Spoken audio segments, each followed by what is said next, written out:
right. You are listening to Geek Vice once again, the official podcast of You Learn So Much by Being in an ER. I don't know if I want to know the answer to that story.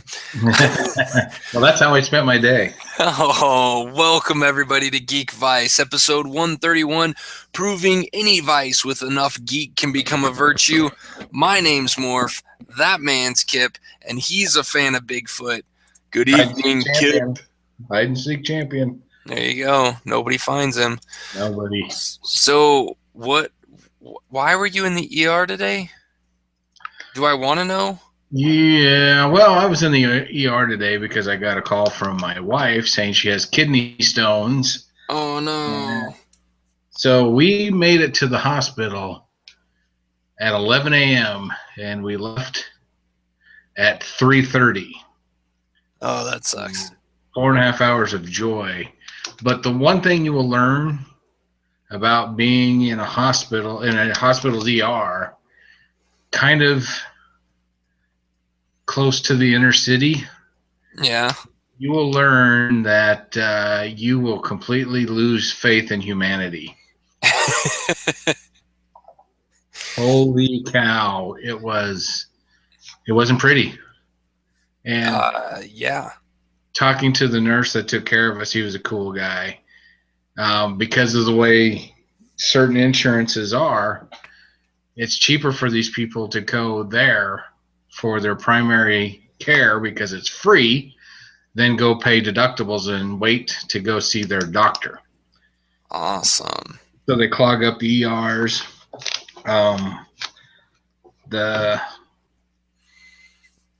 I don't know what you'd call them, the dregs of the earth. Yeah. I think congregate there. Oh. We listened to help but not, and I think I got dumber by being there. It was bad. So, the hospital staff, awesome. Got my wife taken care of.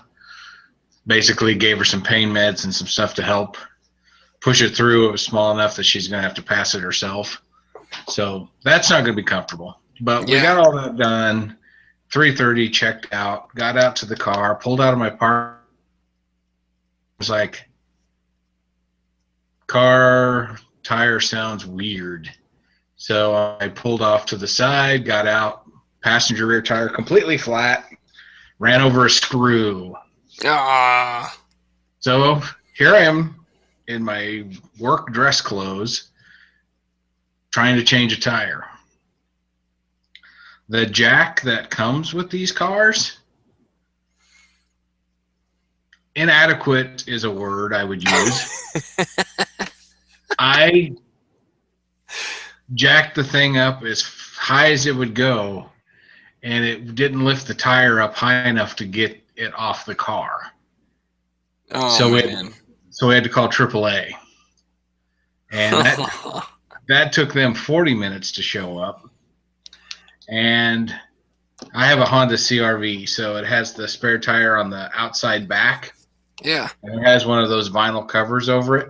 Mm-hmm. And you pull them off you have to unzip these zippers and the thing comes off. Well, if you don't, I guess, regularly oil those things, they just rust. And we ended up having to cut the cover off to get my spare tire. So even if I could have got the jack up high enough to get the tire off, I wouldn't have been able to get the spare tire out. So it was actually just fortuitous that we called AAA. And the guy came out and he was awesome. It took him like 10 minutes or less, and we were on our way. I totally felt helpless. It's like changing a tire. I should be able to do that. Could not get it accomplished with what I had on me. Yeah.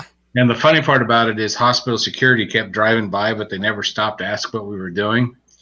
And my wife was like, he's not going to stop because he's afraid you're going to ask to help. And it's like, probably. You're probably right. So we finally got home about 6 o'clock. Oh, man. So I left work at 10, got home at 10:30, got her to the hospital, got into the waiting room at 11, got home at 6. Wow. And to top it off, I had dinner last night about 7 o'clock, and then I did not eat again until almost 7 o'clock this evening. So I Ah. went almost 24 hours without eating. All I had was one of these 40-ounce things of water. Start gnawing on your arm. So you can imagine how happy of a person I was at that point. Yeah. Yeah. Yep. I get it. But I get hangry too. Good news is, wife's fine. She's got her meds. That's good. It all works out in the end. But yeah, I just not. I didn't picture spending my day that way when I got up this morning. Most people don't. Well, at least you had a good weekend. I had a good weekend. To be the precursor to a bad Monday. You had a case of the Mondays. I did have weekend. An extreme case of the Mondays. Yeah. But the weekend was good, like you said. We saw all the reviews and everything for the Warcraft movie, and here in the States, the movie is basically tanked. There's no way to sugarcoat it. It's not done very well. But in China, it's kicking ass. It's setting records. Yeah. So I'm thinking, the trailers look good. It looks like eye candy. It looks like you turn off your brain and enjoy the movie. So we went, and we really liked it. And I'm thinking the reason it hasn't done so great in the United States is because it's called Warcraft. I think people automatically assume because it's based on the video game that it's going to be terrible. And it wasn't. I'm happy to say it's based on the very first Warcraft game, not World of Warcraft. Warcraft, the RTS game. So the storyline follows that pretty well. Yeah. The characters in the movie are in the game. So there's something for the game loyalists to grasp onto. It's visually stunning. I mean, the movie visually is incredible. The world they created through CGI is amazing. The orcs, you have scenes where there's no human, there's nobody live in the scene. Yeah. But the CGI orcs and other creatures, just seamless. It's just great. And the acting, the writing was good. The acting was good. The story was good.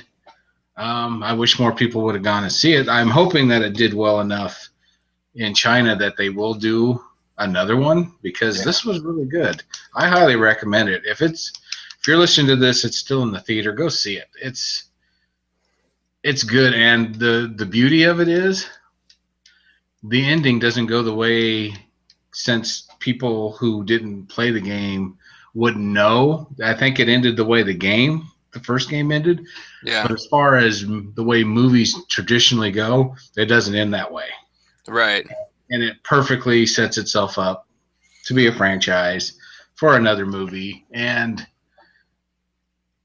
I can't say enough good things about it. I'm not going to say it's the greatest movie you'll ever see. It's probably not even going to be the best movie you see this year. But it was fun.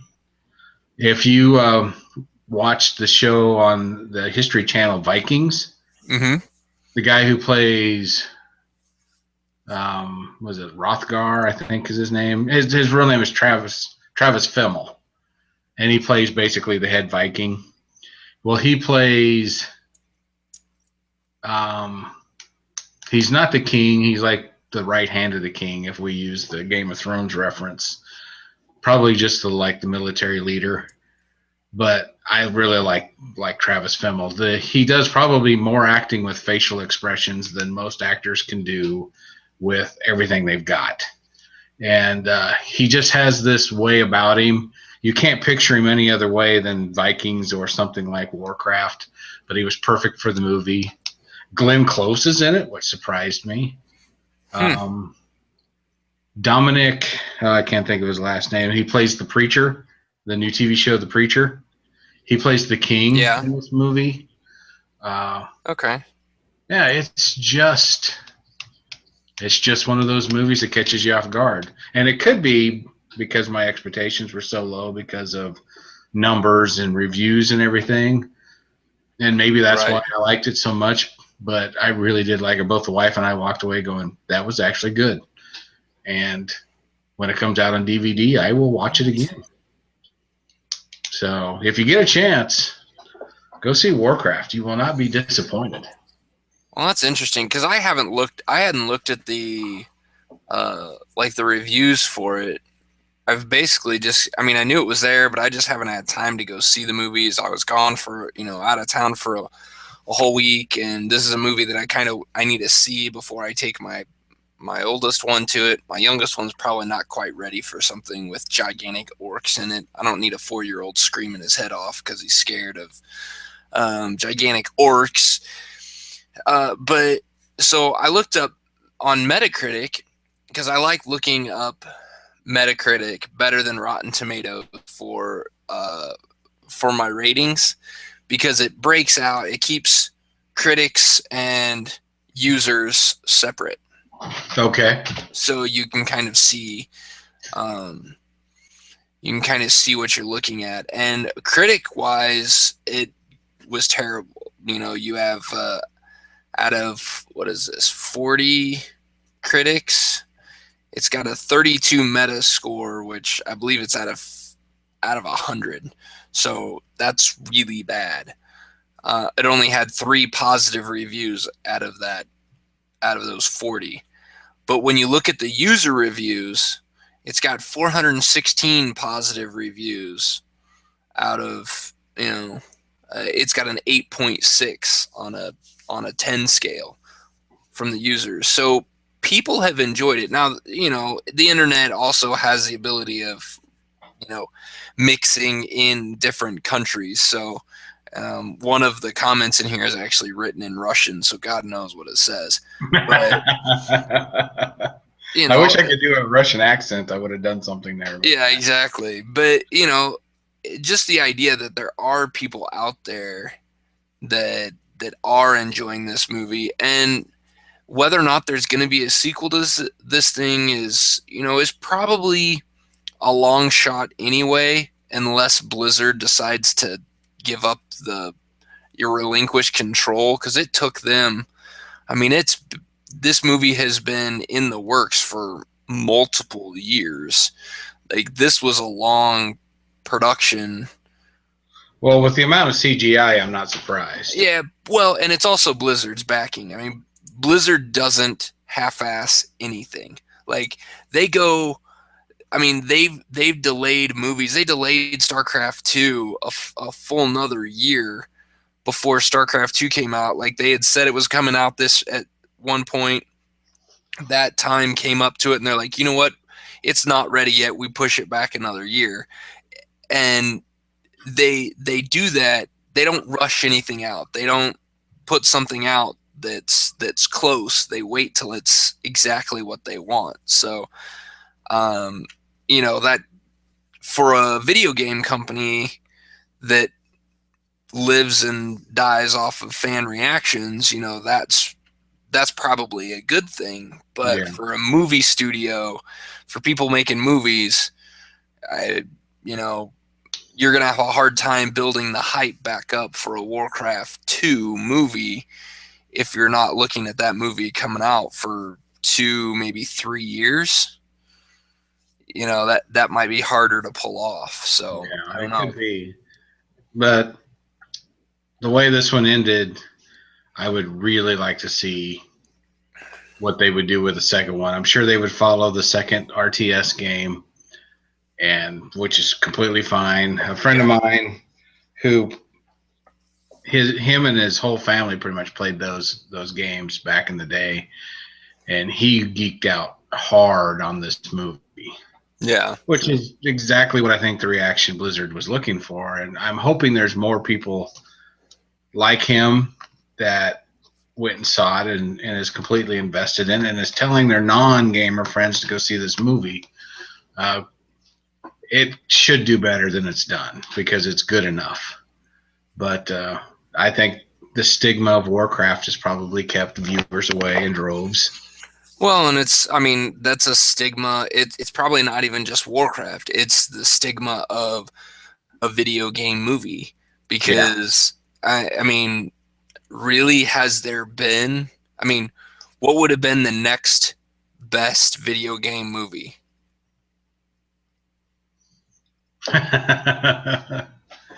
Yeah, good question. I mean, we're gonna go with Super Mario Brothers. Yeah, well, we're not.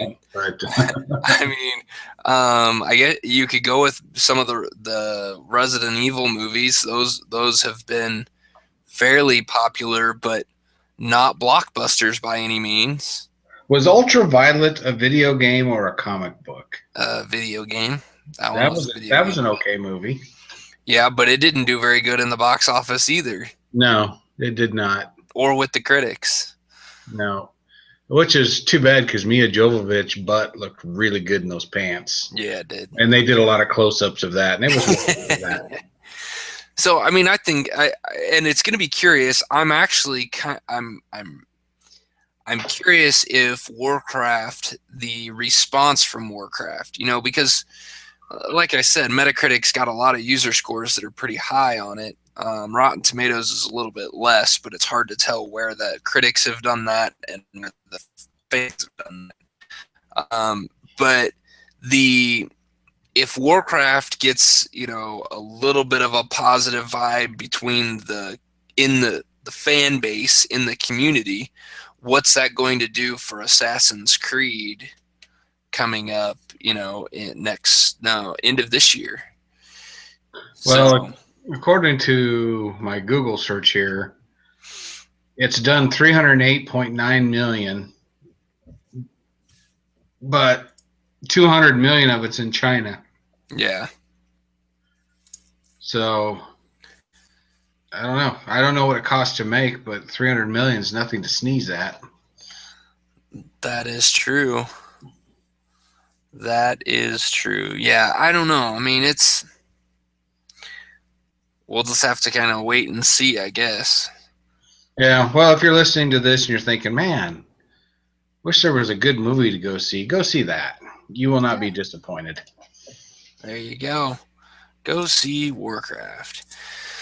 So the other thing that we got to do over the weekend, you and I actually hung out Saturday night and had a little D&D session with our good friend Brad, our GM or DM, Yes, our GD GM.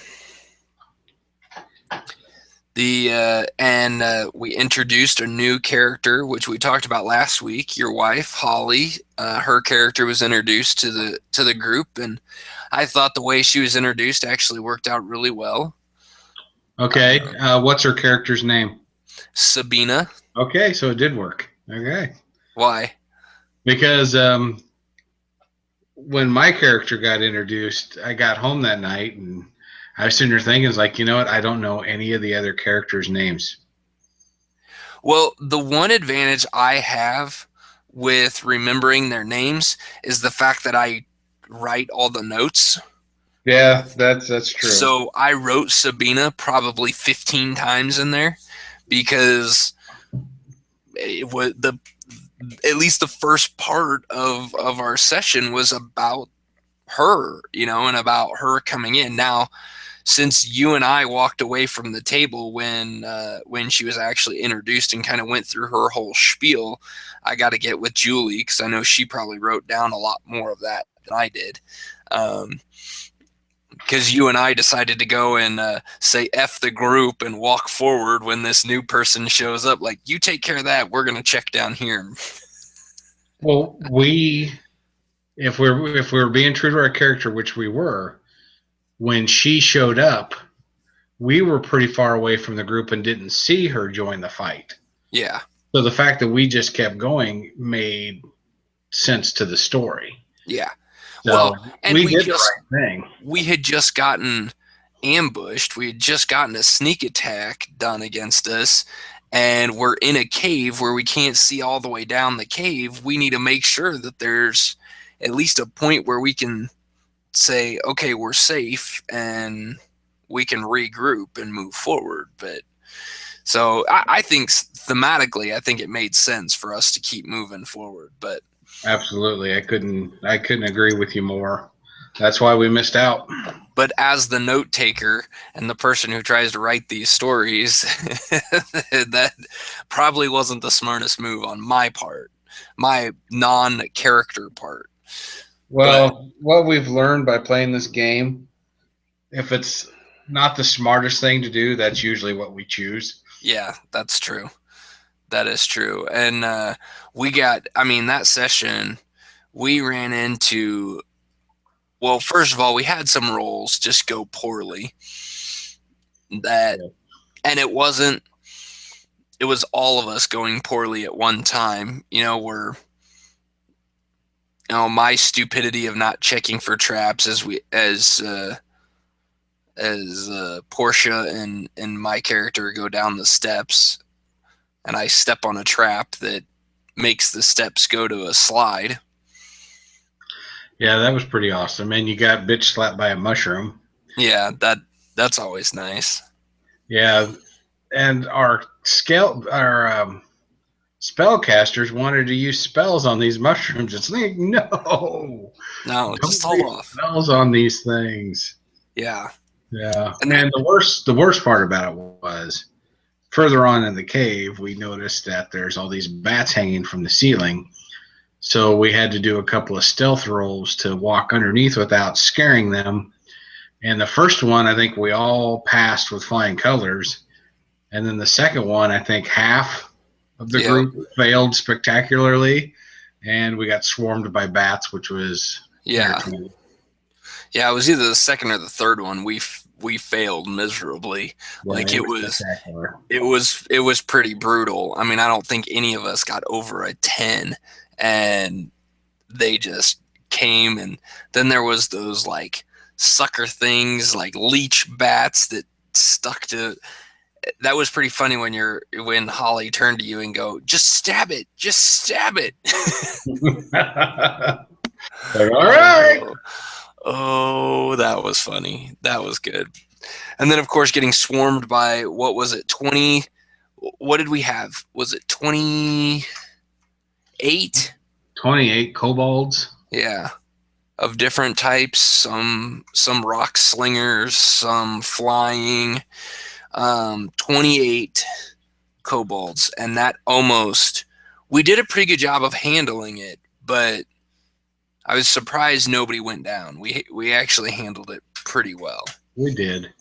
And I took a picture of part of the battle, and it's on the Facebook page if people want to see it. Yeah. But, I got to remember to do that more often, of actually taking pictures of these things. Yeah, I love doing that. It's like my thing. Yeah. If I'm playing a game, I'll take a picture of it. Well, that session went really well, and me not taking pictures kind of leads perfectly to my Father's Day on Sunday. For those of you not in the States, the United States celebrates Father's Day on the 19th, which was yesterday, and so it really doesn't really mean a whole lot other than I guess you do special things for dads. Well, my wife, the yard needed to be mowed, and so my wife's present to me was she went out and mowed the yard, and I didn't have to in the searing heat. Boy, that was nice to her. It was hot. Yeah, and it was the morning, so it was less hot, but it was still hot nonetheless. So I told the kids that I'd play a game with them, and Conley didn't want to play a game, and my oldest son, Reese, went and grabbed, he kind of comes up to me and he goes, "Dad, can we play D&D?" I'm like, "Sure, buddy, sure." So when he has to play D&D, he wants to play the Legends of Drizzt game that you let us borrow, and we have made it through, I believe, 5 of the adventures. And so we got that out Sunday morning and played a full camp, or not campaign, but a full adventure of that. And it was kind of interesting. I believe we're actually getting the niche of playing that game, and so setup doesn't seem to take quite as long. He can kind of help out with some of that. Also, he's gotten really good at the adventure we were doing was actually a 5-person adventure, but could be played with 3 or 4 people. And so we actually each took 2 characters, and so we played with 4, and that actually worked out really well. We ended up winning. We almost lost.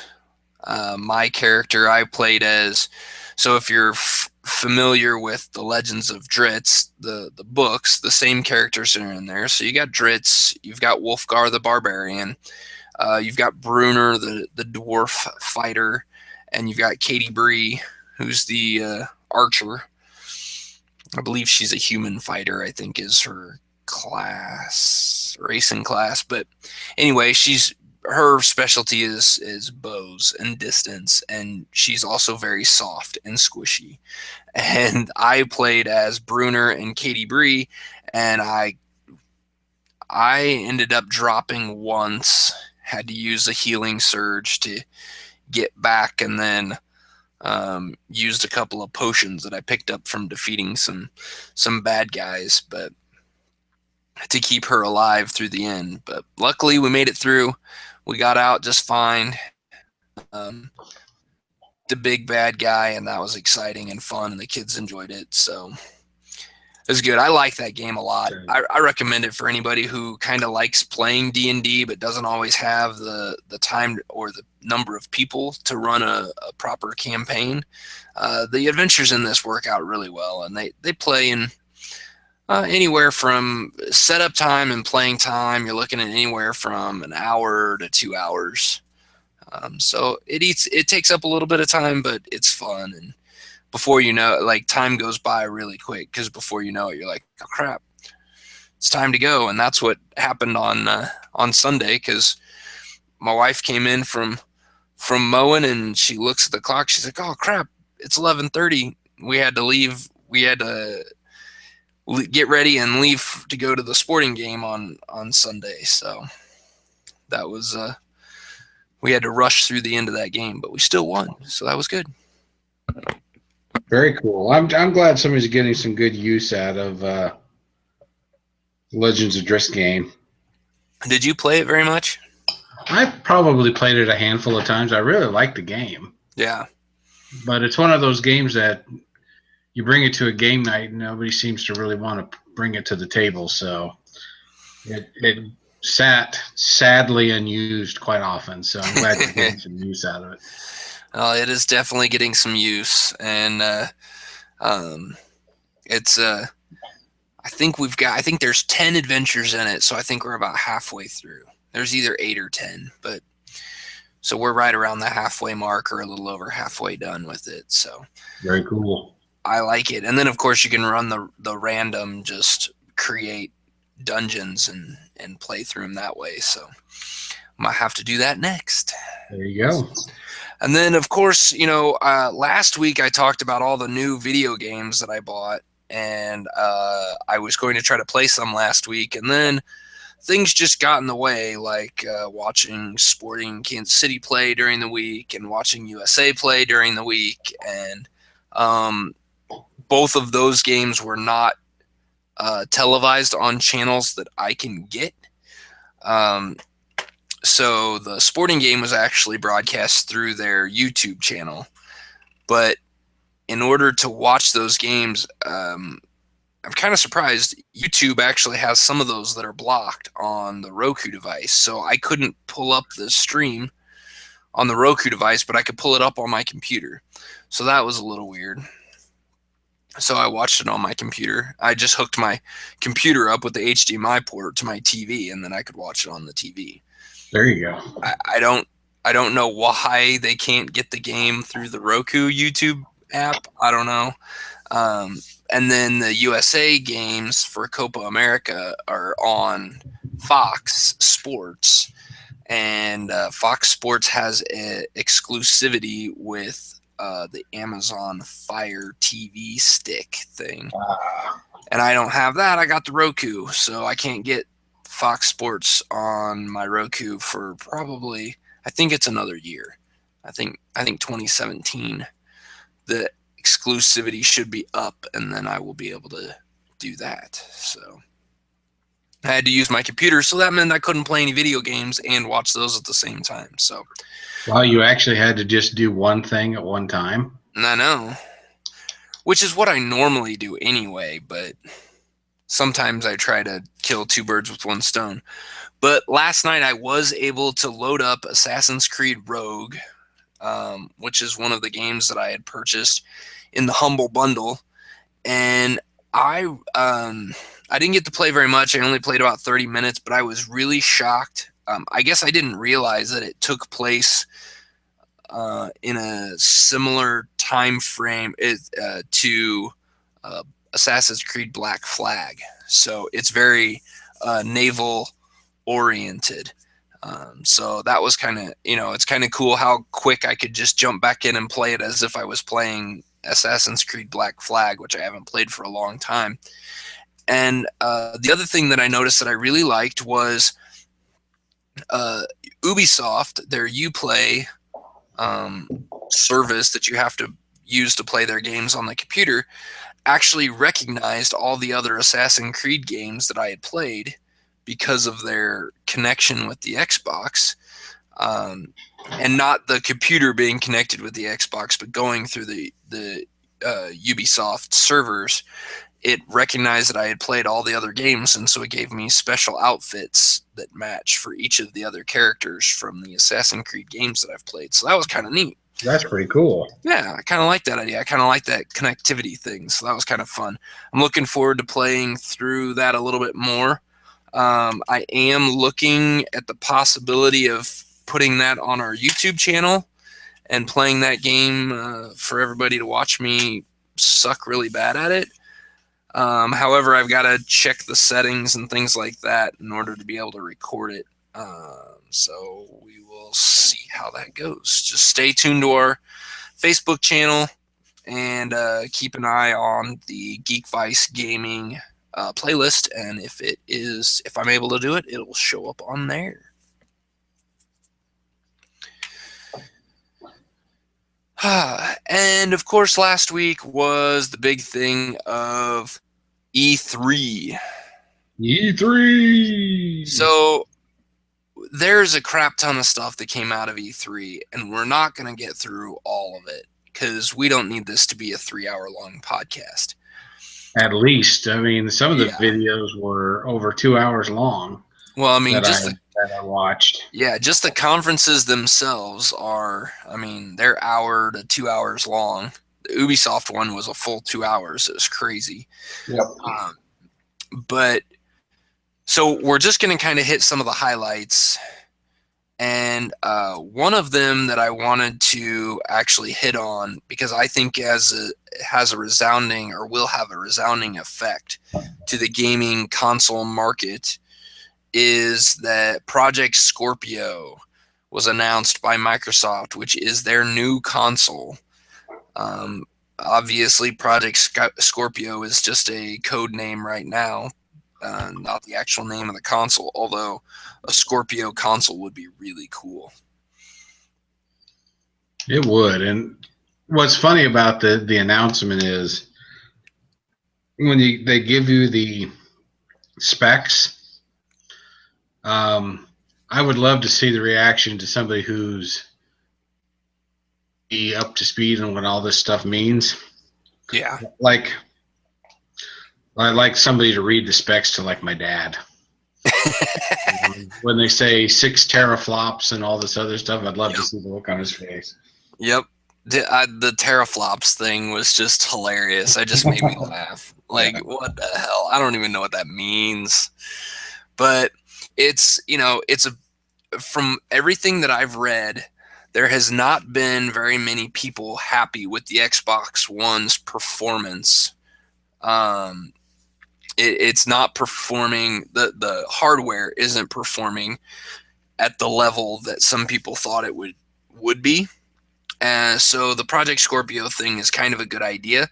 I also liked that the very first thing they announced, or the very first thing they plugged with Project Scorpio, was the fact that all the games for Xbox One and the new Xbox One Slim or Xbox One S that's coming out this year will be playable on the new console on Project Scorpio. And I think the other way around too, isn't it? I don't know if it's the other way around. It might be right now. But I'm going to guess with Project Scorpio, there's going to be enough stuff for that it might not be able to go back and forth, that the specs are going to be too high to be able to play on the Xbox One. Well, that's probably true, especially with the 4K and all that it's supposed to be. Right. But I would guess that it's going to be fairly easy to port back to those if a developer wants to do that. But there hasn't been anything about the Project Scorpio, but Xbox One and Xbox One Slim have a cross-buy/play policy now.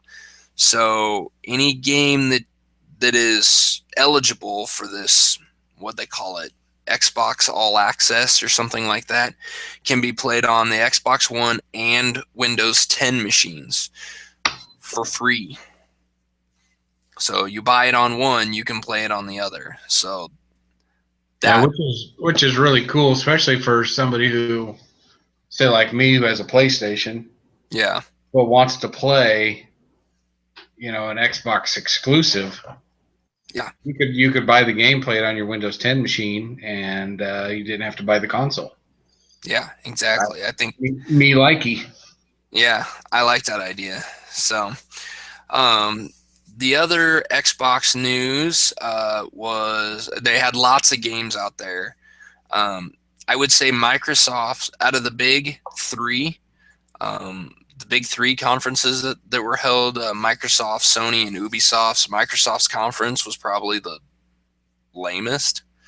It had good games. It had stuff that was interesting, but just the way they did it. I mean, they showed Final Fantasy trailer, and the guy almost died while playing that. It almost looked like they had to cheat in order for him to complete it. He sucked so bad at playing that game. And maybe the game's just that hard, but if you're going to have a guy up there showing how awesome the game is, you probably should have the guy who's really good at it, not the guy who sucks. Yeah, it was a poorly played demo, that's for sure. But the other game that you had mentioned looks a little bit like Final Fantasy Scalebound. And I only say it because the playable demo they did for that, looked gameplay-wise exactly like the demo they did for Final Fantasy. Absolutely. And the characters are very similar looking. Like they're that, almost that JRPG type look to them.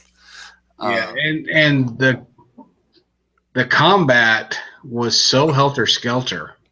And I don't know, maybe the younger generation or people who's played these games a lot can really tell what's going on, but I was kind of getting lost. Yeah.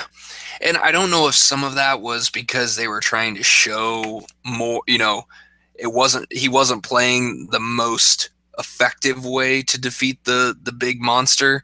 He was trying to show all the different things they could do. Like, it was kind of cool to be able to you're fighting on the ground and your arrows can't reach him, so you jump on the back of your dragon so you can get a little bit closer. That's kind of cool. I kind of like that idea. Yeah. It was also kind of neat showing the different people, like, just showing up to go help battle this big monster. Kind of a neat idea. However, I don't like playing with stupid people, so the odds of me playing a game like that are a little more slim. Well, they did tout it as the biggest boss battle in video game history or something like that, isn't it? Isn't that what they said? I believe so. I believe that was that one. Yeah. It reminded me way too much of the holy cow, my brain just went blank. Final Fantasy game. Yeah. It reminded me too much of that, and it just, the boss monster was really cool and all that, but it looked like the kind of combat, or that fight looked like the kind of thing that would just frustrate me to the point of shutting the game off and not finishing it. Yeah, I mean, it needs to have. There didn't seem to be any nuance to it. It seemed to be a lot of, just go hit the button, kill the guy, hack slash type thing. There needs to be a little bit more to it. But these are still, that game doesn't come out till 2017, so it's still got some time. It could just be an early stage. The other game for Microsoft that they showed off, because they talked about indie games. So this was one of the indie games. It was called We Happy Few. Did you see the trailer for that? We Happy Few. Is that the one with Joy? Yes. That was a mind fuck, wasn't it? Yeah, you take the Joy pills, and the guy. I thought it was really funny because I almost thought I was watching like the first part of like a new Fallout game or something. The way it was kind of set up like that, and he's like editing history or whatever, editing the news articles to get rid of like certain things or whatever. I thought that was kind of cool. Yeah. And he decides not to take his Joy pills, and then he realizes he gets up and walks around and walks into a room where it was supposed to be like the welcome home party for somebody, and it's like it looks like it's been falling apart, and you're like, oh well, that's kind of weird. And the narrator's like, oh well, I guess she's never coming back type thing, and you don't really realize what's going on.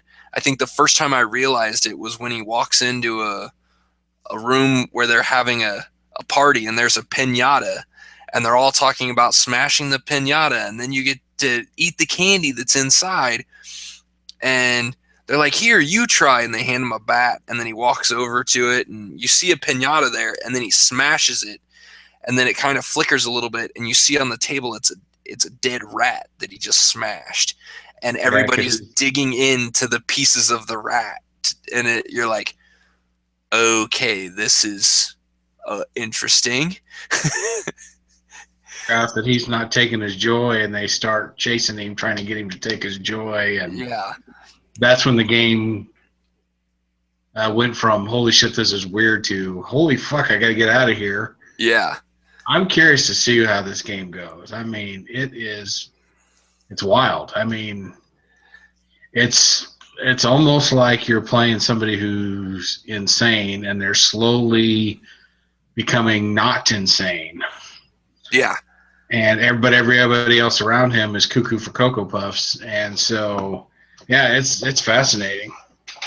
Yeah, it was it was just different, and it was so different from anything that you've seen before that I'm curious to see. I want to see more of it. I want to know what's going to happen with it. I kind of want to play it. So it just completely different. The other that's all we got from Microsoft. The next conference was Ubisoft, and Ubisoft is celebrating their 30th year this year, and Ubisoft always for E3 has Aisha Tyler as their host of their conference, and awesome. I love Aisha Tyler. I think she is hilarious. She has the deadpan, that dry sense of humor. Oh, and it makes me chuckle, and she says things that are just so far off the wall that you're just like, I can't believe she just said that. But it was really good. The couple of games that we saw for that one, I like the look of Watch Dogs 2. I didn't play the first Watch Dogs because it didn't really seem the game looked kind of cool, but then when it came out and I started reading the reviews, it didn't seem like a game that I was really going to get behind. The story I couldn't buy into, but Watch Dogs 2, I'm big into story. It looked a lot more like a GTA 5 game with hacking. It looked a little more like the story to it was going to kind of be a little more upfront, a little more like a GTA story. I really like playing the story in GTA 5. Plus the open worldness of it and being able to do all kinds of different things kind of fit. The game looked a little more colorful. It didn't look as bland and bleak. So I'm kind of curious. I think it's going to be. It looks really cool, and it looks like a game that I could get on my computer too. So that would be nice. Yeah, that's definitely nice. And, because it is like GTA, I think, people are going to really enjoy this part of it. It always felt like Watch Dogs wanted to be GTA, but never quite got there. So this one, I think they did, at least from what we saw. Right. So, yeah, could be a lot of fun. And then what was the game in the Ubisoft that you were interested in? I don't know if interested is the right word, but I really enjoyed the fake gameplay trailer for Ghost Recon Wildlands. Yeah. You're watching this trailer going, if you actually could play a game like that with people who could play as a team like that they did on their fake demo, it would be a blast. Yeah. Working as a team like that, they knew exactly what to do. I mean, it's like they were trained. Yeah. But of course you can do that when you're just making it up. But, I can't picture, if you randomly get people to play on your team through the internet, through, just joining a room or having your friends do it. I just can't see it going anywhere like that. I could see it going sideways pretty quick. Yeah. And which is fine. I think that would be part of the fun. But you're watching this, you're going, this would be fucking awesome if I could do this. But I'm not a Marine. I'm not special ops. I would screw it up in a spectacular way. Yeah. But, the trailer was great. I watched the conference on the GameSpot website, and they had some people on that were kind of talking about it, and two of them were actually under embargo and couldn't actually talk about. They've already played it or played some of it, and they couldn't talk about it until that afternoon. And I haven't gone back to try to find those people's reviews yet. They would be interesting because they kind of made the comment that it wasn't what they played was not what was shown on the screen. Yeah. And so like that is a little curious. That means they're going to, Ubisoft's going to want to do something about that. They're going to want that to fix that game up because, Ubisoft is under. I actually got a Game Informer magazine today sent to me, and there was an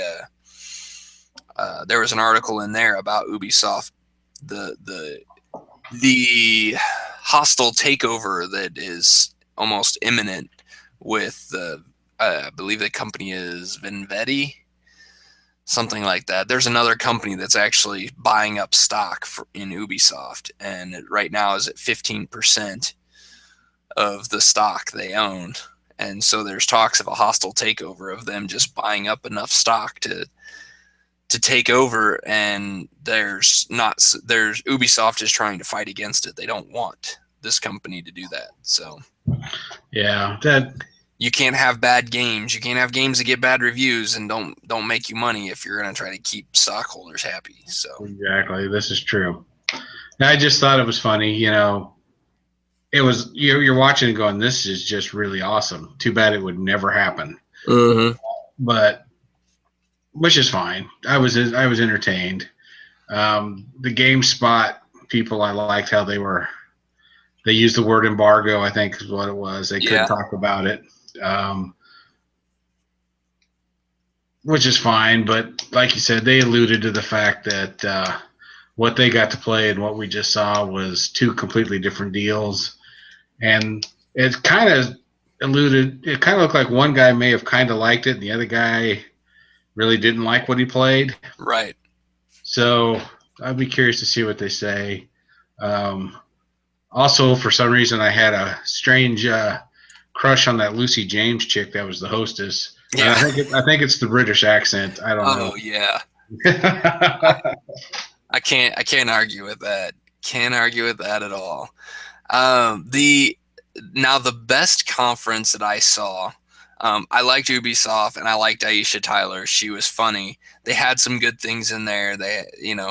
But the one that was just game after game after game was Sony's press conference. Sony always wins that conference. Oh my goodness, they had tons and tons of games, and of course, like, we can't talk about all of them. We're already over our time that we try to keep these in. So we're only going to go through a couple of them here, but I got to say, the God of War game looked really kind of cool. I'm not even a God of War fan, and it looked cool. Never played any of the others, but it felt like watching that gameplay demo made me remember the Tomb Raider game that I played. Like, for the 360 that came out a couple years ago, like, it was that kind of a feel of a game, like, and I really enjoyed the Tomb Raider one. Yeah, it does. It definitely has that dynamic to it. I played the very first God of War. I think that was on PlayStation 2. Probably. Something like that. And, in some places it's a button masher, which is fine. There's even one scene where you have to pleasure a woman by the right button combinations. Yeah, I did hear about that one. Almost made me buy the game, except I didn't have the right console. So at least, with a game console, I can actually please a woman. So, but I am excited to see what this is going to be like. It's one of those franchises, because it was PlayStation only and I moved to the Xbox 360, I missed out on, I think, at least one release of God of War. Yeah. So it's just nice to be a PlayStation owner again. I can jump in and see what the new stuff is all about. Yeah. What did you think about Horizon Zero Dawn? I don't know. It's kind of another one of those games. It's like, this is kind of a trip. Yeah. The mechanical animals that are out there in that game, and the fact that you're shooting a bow and arrow, like, is interesting to me. The story, the way that was kind of alluded to in there, was kind of interesting. Like, that game, I don't know what to make of it yet. Like, I don't know if I like it or don't. It's just there, and I'm just like, I just want to see more. Yeah, when it first started, I thought, well, is this Far Cry Primal again, but with mechanical animals? But they don't give you enough to really give you an idea. They gives you just enough to make you interested.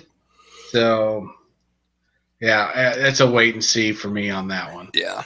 Now the big one, before we get to that big one, I want to, since you're a PS4 owner, are you going to buy the VR headset?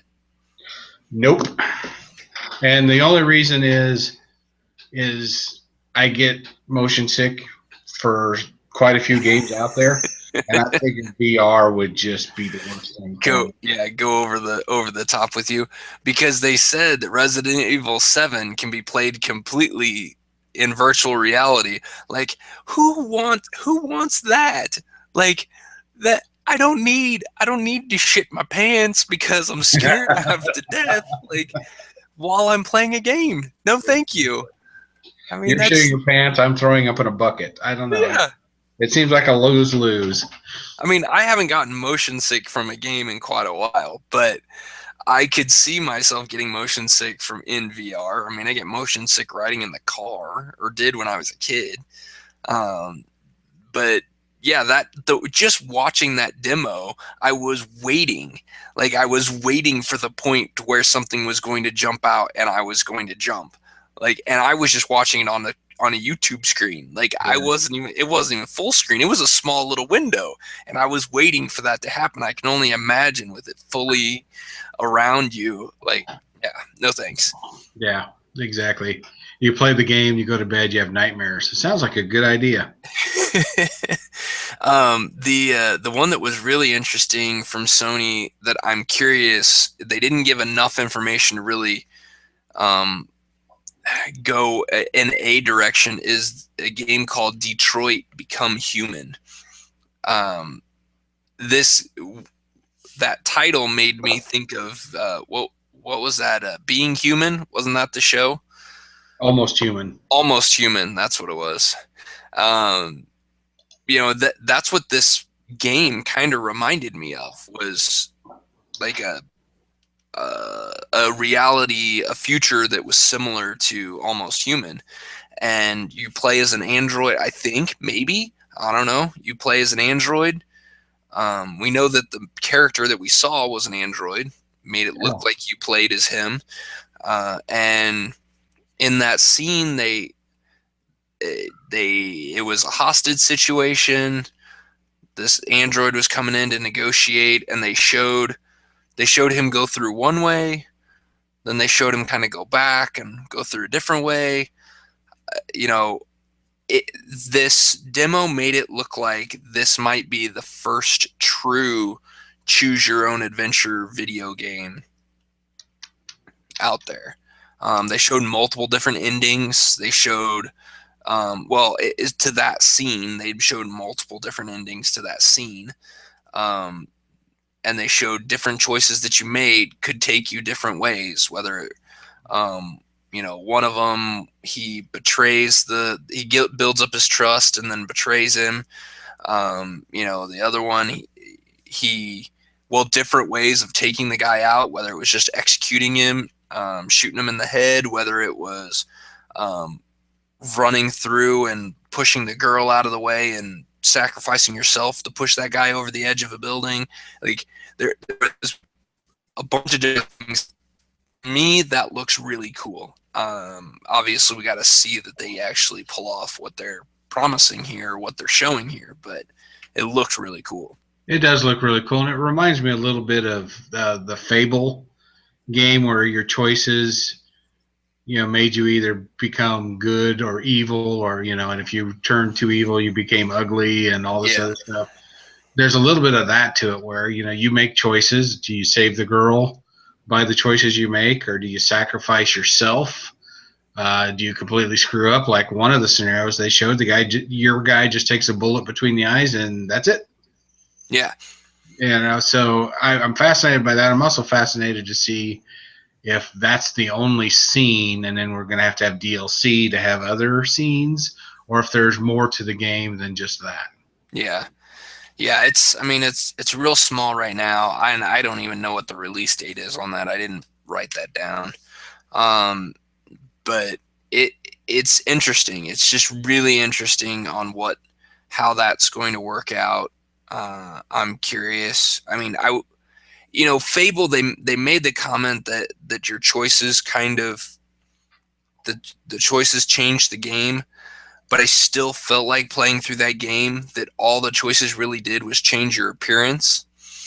That you could still move, you still made it to the same end, no matter if you were a good guy or a bad guy. You still kind of went, for all the choices you make, it still funneled back to either maybe not even a singular point, but just maybe a couple different options.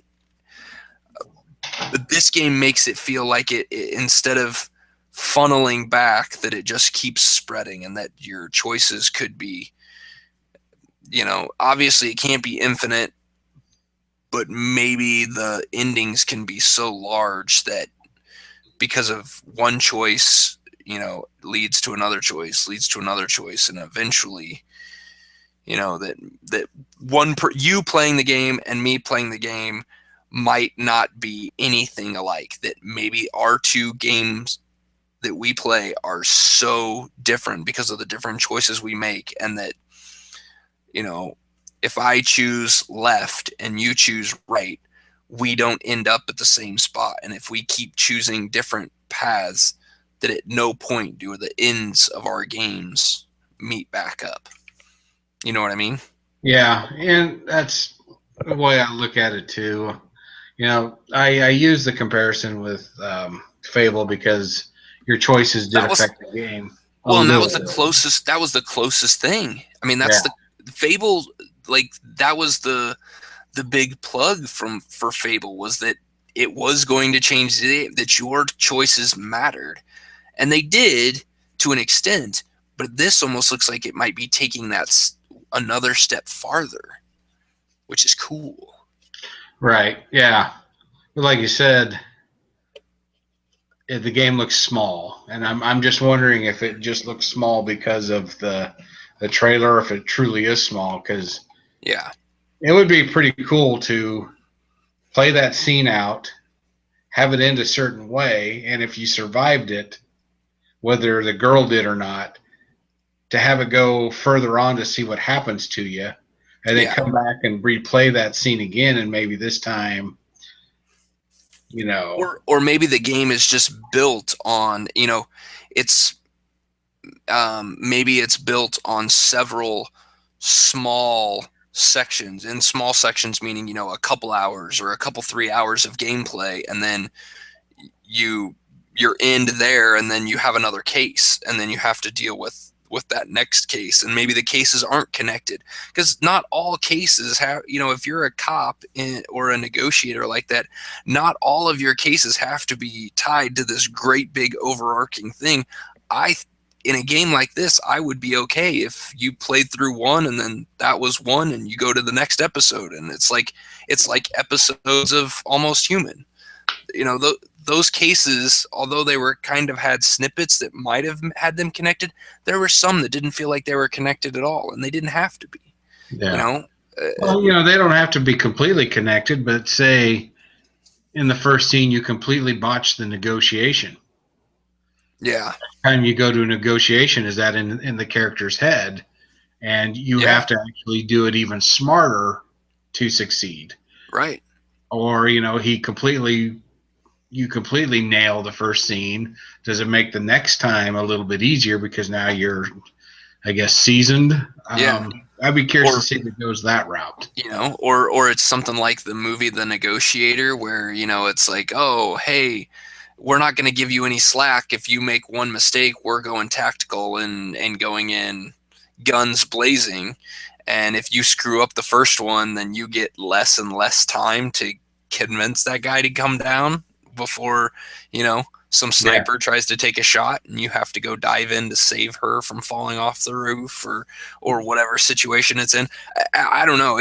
There just seems to be so many options with that one. It looks cool, and I want to see more. I want to see what comes of it. me too. So I want to throw one more game out there, and it's a game that I won't play because I'm not buying a Wii U, and I'm not going to buy a Nintendo NX, whatever that is. We don't know yet. But the gameplay for it, did you watch the gameplay for Zelda? I did not. It looks really kind of cool. It looks like an open world Zelda game. It looked like a lot of fun. It also looks like a game that I would get really frustrated with because you could just be wandering around forever and never get to where you want to be. But it's also a Zelda game, so it's only on Nintendo, and I'm not buying after my Wii has sat there unused for so long. I'm not buying another Nintendo. I'm not buying another Nintendo console. Their lack of game support, their lack of properties for it. Zelda is not enough of a game. One game is not enough for me to buy a console. I'm a cheap bastard, and I have two kids that take most of my money. One game's not enough, and Zelda's the only thing that Nintendo's got. Yep, I agree. So Well, I had uh, Zelda Twilight Princess for the Wii, yeah, me too. and I liked the gameplay of that. It wasn't quite an open world, but it was a little bit.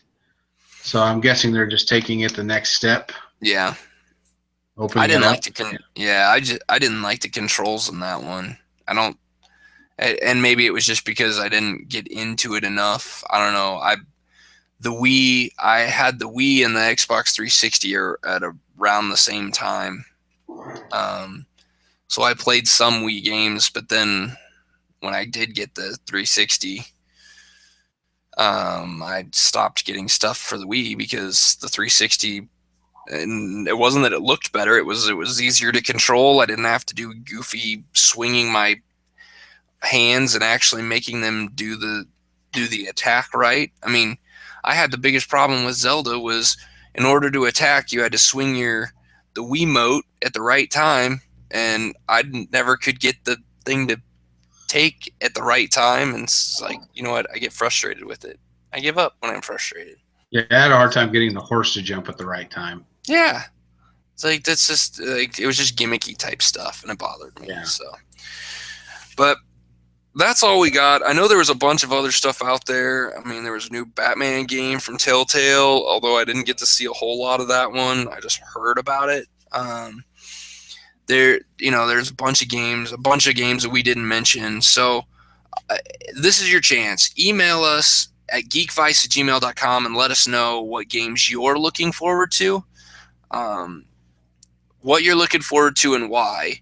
And we can pick one out randomly, and I will give you a game I will give you a game for the person who sends it in with the best reason why they want a game from E3. So do it. There you go. There's your thing. We also still have the contest out there for people who we need 115 likes on Facebook, and we need 20 likes on, or 20 subscribers on YouTube. And I will pick one randomly to give away a game for that too. So go like our Facebook page at facebook.com/geekvice. Go like our YouTube channel, which if you are watching this now, it is there. Otherwise, you can type in tiny.cc/geekvice. That is a quick short link to our YouTube channel. You can also follow us on our geekvice.blogspot.com blog. That's where you can also find our streams of the audio for this. You can also follow us on Twitter. That man over there at Kip Gilligan, myself at Geekvice. You got anything else you want to throw out there tonight there, Mr. Kip? Nope, I'm just tired from the ER and I'm ready to go to bed. I don't blame you. We've gone on long enough. So thanks, everybody, for listening. And, of course, email us at geekvice@gmail.com, and we will see you next week. Later.